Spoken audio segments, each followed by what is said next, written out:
Bonjour, mon nom est Mélodie Gingras. Ceci est une traduction de la version anglaise originale du balado The Go-To for Entrepreneurs in the Know avec votre hôte Paulina Cameron. Bonne écoute! Bonjour, je suis Paulina Cameron et je suis directrice générale du Forum for Women Entrepreneurs ou FWE. Nous sommes un organisme caritatif canadien qui a pour vocation d'éduquer, de conseiller, d'énergiser et de connecter les femmes entrepreneurs afin qu'elles réussissent brillamment, encourageant les économies fortes et les communautés florissantes.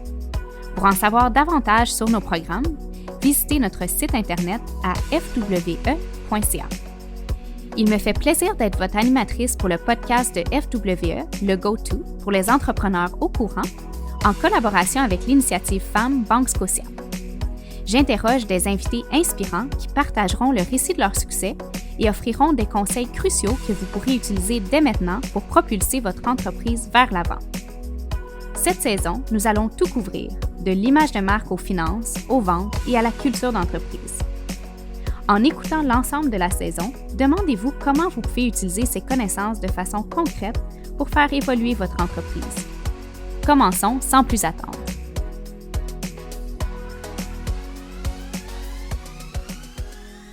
Aujourd'hui, on va parler de bâton d'hockey.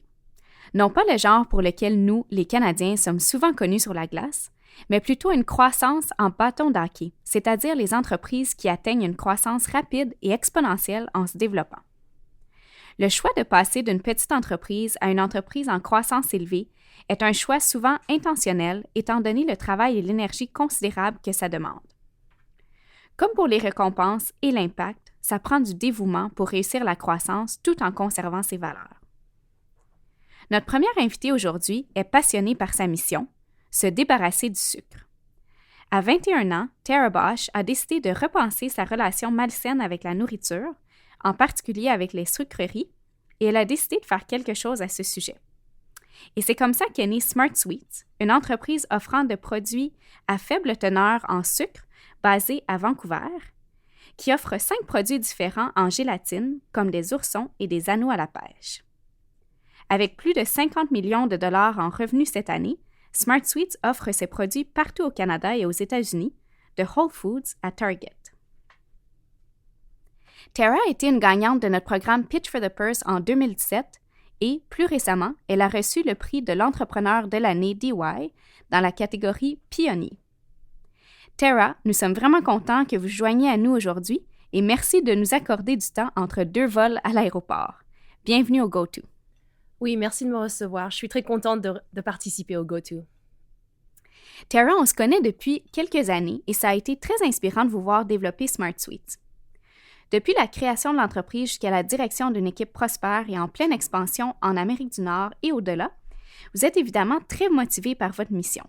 Donc, à vos débuts, comment avez-vous pensé à développer Smart Sweets et qu'en pensez-vous aujourd'hui? Dès le premier jour, j'ai toujours eu la vision que Smart Sweets allait devenir une entreprise mondiale et qu'elle allait avoir un impact immense sur la réduction de la consommation de sucre, en prenant les bonbons qu'on connaît et qu'on aime et en les améliorant sans utiliser de sucre. Dès le début, j'ai visualisé l'avenir et j'ai agi comme s'ils existaient déjà. Ensuite, c'était juste une question d'exécution inversée. La vitesse à laquelle on souhaitait croître, les personnes dont on s'est entouré et l'approche qu'on a prise pour toutes nos tâches. Tout ça a été effectué de façon très délibérée. Donc aujourd'hui, on poursuit avec le même état d'esprit d'exécution inversée pour atteindre nos objectifs futurs.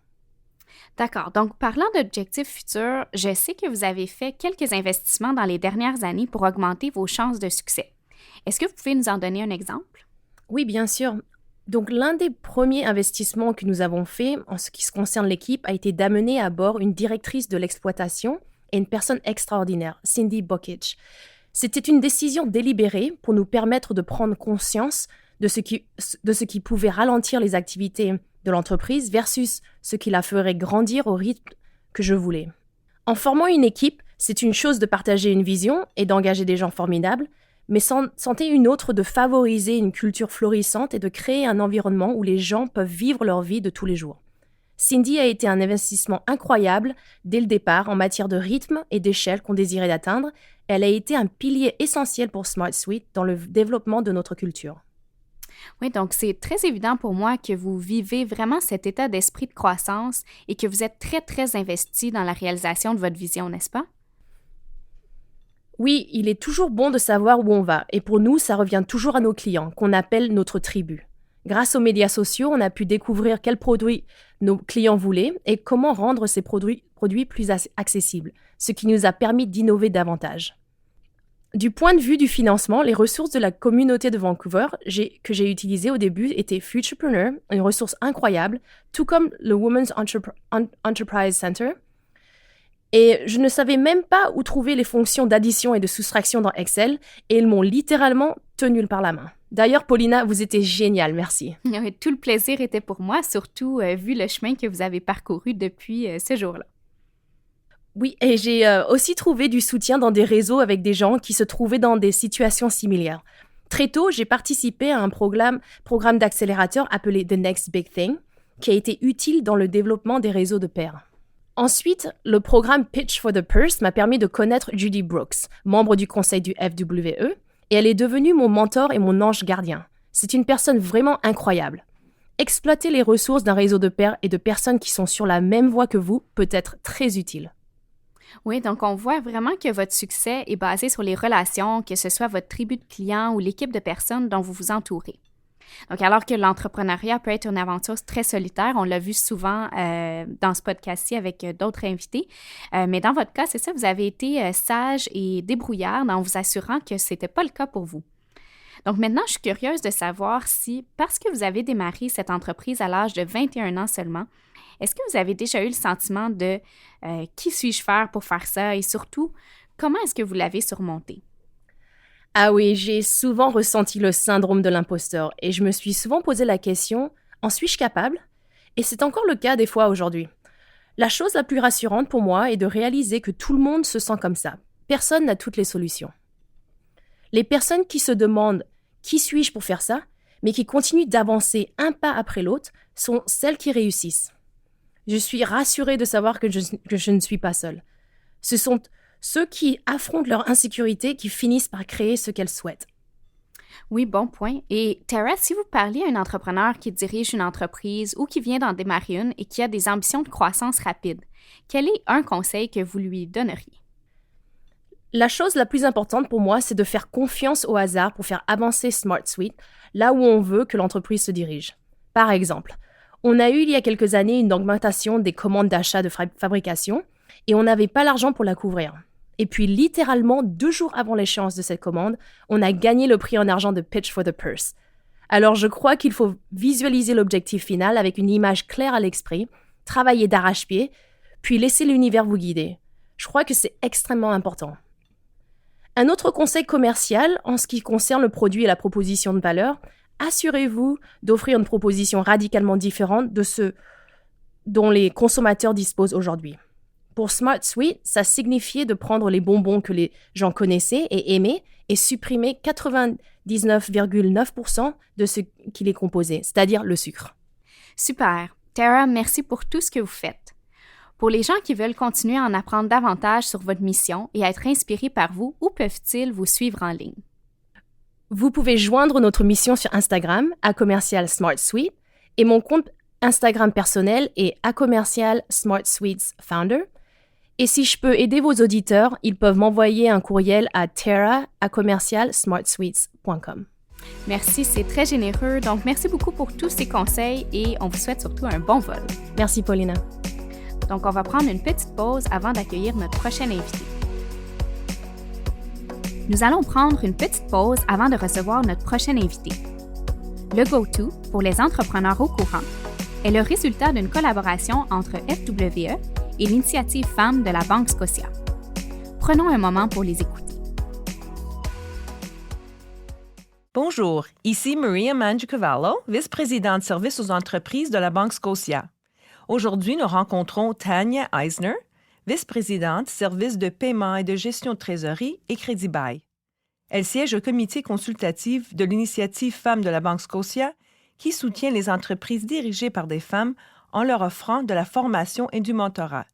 Aujourd'hui, nous parlons de grands principes que les entrepreneurs à la conquête des marchés mondiaux devraient suivre. Premièrement, il est essentiel de bien comprendre les différences culturelles. Même si votre produit, service ou modèle d'affaires fonctionne dans un marché donné, vous devrez peut-être le modifier considérablement en fonction des besoins, valeurs et pratiques propres à votre marché cible. Deuxièmement, il est important de comprendre le cadre juridique et réglementaire du pays visé, de vous demander s'il peut constituer une barrière à l'entrée et, le cas échéant, de réfléchir à des façons de surmonter cette barrière. À cet égard, la meilleure solution est d'engager un conseiller juridique local dès le départ. Il pourra étudier votre plan d'expansion et vous faire économiser temps et argent à long terme.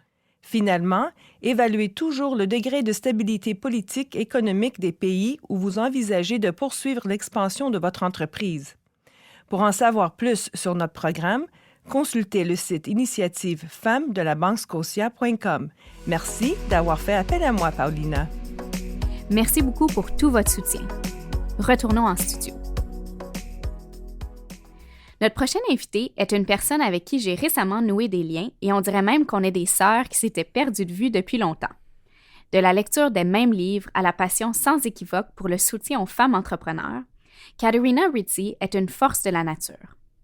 Katerina est la cofondatrice et la directrice de la création de Breather. La mission de Breather est de rendre les espaces du monde connectés, accessibles et productifs.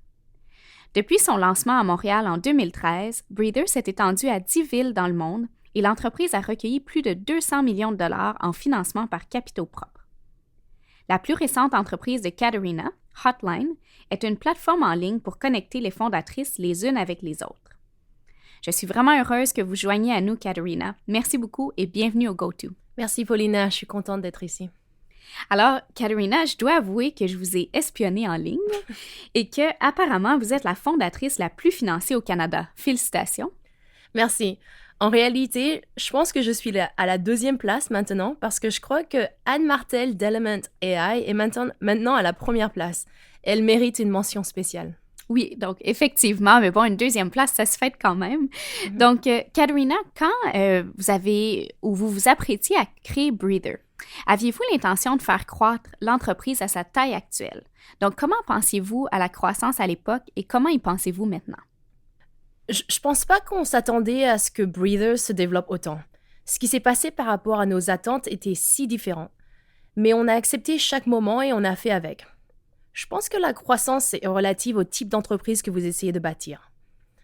Si vous développez une jeune entreprise à croissance élevée, vous cherchez à embarquer autant de clients que possible. Si vous ouvrez un restaurant, vous souhaitez développer une clientèle plus petite, mais toujours fidèle.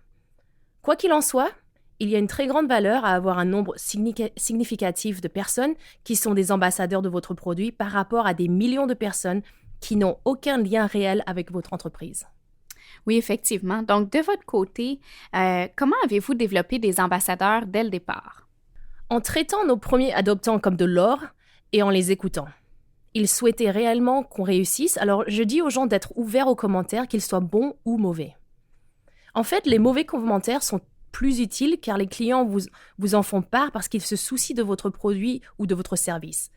Ils souhaitent continuer à utiliser votre produit, alors ils sont toujours honnêtes et c'est ce qui nous aide réellement à nous améliorer. Et puis, dans le même ordre d'idées, quelles ont été les difficultés auxquelles vous avez fait face lors de votre développement rapide et quelles ressources ont été les plus précieuses pour vous lors de ce processus? Donc, quand j'ai commencé en tant qu'entrepreneur, je ne sais même pas si je connaissais les ressources qui étaient à ma disposition. Ce n'était pas comme quand vous allez à un travail de 9 à 5 où les ressources de l'entreprise sont toutes étalées devant vous. En tant qu'entrepreneur, vous êtes dans un écosystème très différent. Donc, à mesure que la demande pour Breather augmentait, l'ajout de clients et de membres d'équipe ressemblait à des montagnes russes. J'ai essayé de comprendre du mieux que je pouvais et de faire confiance à mon instinct. Je ne pense pas qu'on ne puisse jamais s'attendre à la réussite, mais si on la souhaite. Démarrer une entreprise, c'est comme avoir un enfant. C'est votre expérience et elle sera toujours unique. À mesure de votre progression, j'ai réalisé que l'écosystème d'une jeune entreprise est incroyablement utile. Il existe tellement de gens intelligents qui sont heureux de vous aider à créer quelque chose à partir de rien et de comprendre ce que vous traversez. Je recommande de faire autant de liens que vous le pouvez quand les choses vont bien, au lieu de vous démener quand vous avez besoin d'aide. Je pense vraiment qu'il est important de bâtir un réseau de personnes diverses avec lesquelles vous tissez des liens, non parce que vous voulez quelque chose d'eux, mais parce que vous voulez apprendre à les connaître. Donc, si vous parliez à un entrepreneur qui dirige ou démarre une entreprise aujourd'hui et qui veut s'engager sur la voie de la croissance rapide, quel est un conseil que vous voudriez partager? Seulement un conseil? Ou disons les 3 principaux. Ok, d'accord, c'est mieux. Donc, dormez autant que vous pouvez. Faites de l'exercice parce que ce sera la première chose qui sera supprimée de votre liste de choses à faire. Et engagez un conseiller pour les cadres.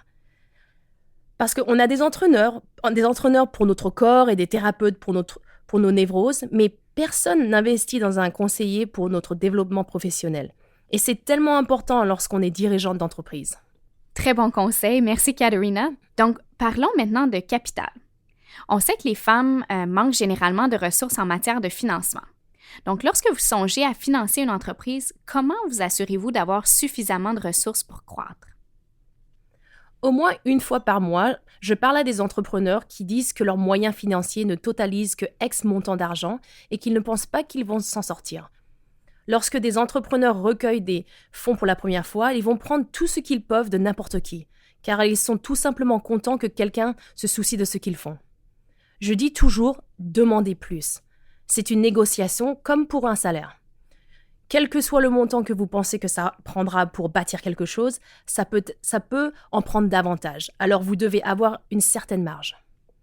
En cas de ralentissement économique, les gens ne débourseront pas de fonds pour financer des entreprises. Vous avez besoin d'un bon budget et d'un bon plan afin de savoir que vous ne serez plus dans le rouge si vous ne recevez pas de financement. C'est un pari et ça fait partie du métier d'entrepreneur. Quelqu'un a dit un jour, bâtir une jeune entreprise à croissance élevée, c'est comme sauter d'une falaise et fabriquer le parachute en redescendant. Très frappant comme image, merci.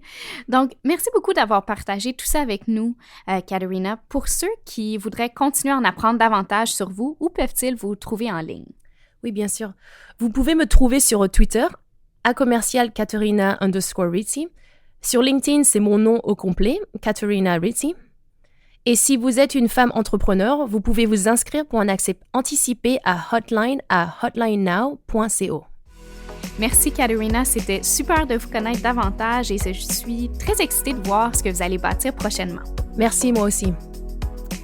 Et ça conclut notre épisode d'aujourd'hui. Merci à Tara et à Katerina d'avoir participé. Nous tenons aussi à remercier tous ceux qui ont fait de Le Go-To une réalité, de la fantastique équipe de FWE qui a travaillé sur toute la logistique, à Self-Hired Media, notre incroyable équipe de production, à Hummingbird Translations pour la traduction de nos podcasts en français, et bien entendu à l'initiative Femmes de la Banque Scotia, dont vous pouvez en apprendre davantage à initiativefemmesbanquescotia.com. Si vous avez aimé l'épisode d'aujourd'hui, vous pouvez vous abonner pour écouter le reste de la première saison. Vous pouvez trouver toutes les ressources que nos invités ont mentionnées sur notre site à fwe.ca. Nous savons que ça prend tout un village pour bâtir une entreprise. Alors, partagez ce que vous avez appris sur Instagram avec la mention FWE Canada pour aider d'autres entrepreneurs à connaître un franc succès. À la prochaine fois!